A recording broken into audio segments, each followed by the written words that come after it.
So ఈ కథ అన్నిటికీ క్లైమాక్స్ బేసిక్లీ మన కలియుగంలో ఎలా జరగబోతోంది, ఎలా జరగచ్చు.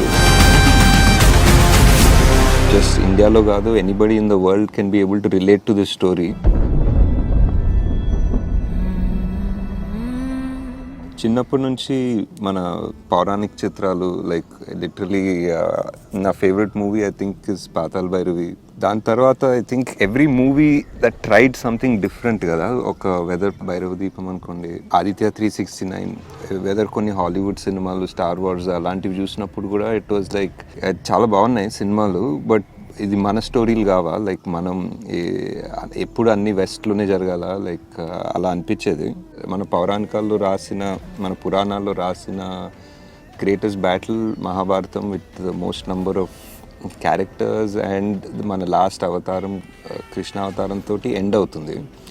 సో అక్కడి నుంచి ఇప్పుడు కలియుగంలోకి ఎంటర్ అయినప్పుడు ఈ కథ ఇంకెలా వెళ్తుంది అనేది ప్యూర్ క్రియేటివ్ ఇమాజినేషన్. ఆ story could be something that is worth attempting.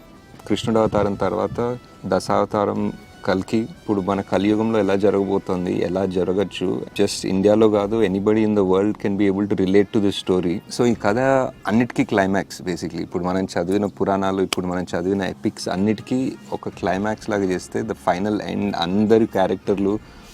Are ఇప్పుడు కలి అనేవాడు ప్రతి యుగంలో ఉంటాడు, ఒక్కొక్క రూపం తీసుకుంటాడు అనుకుంటే, ఒకసారి రావణుడిలాగా, ఒకసారి దుర్యోధన్ లోపల, ఒకసారి అన్నింటిలో ఒక రూపం తీసుకొని ఫైనలీ ఈ కలియుగంలో ఒక ద అల్టిమేట్ ఫైనల్ రూపం తీసుకుంటే how is that and what kind of a hero.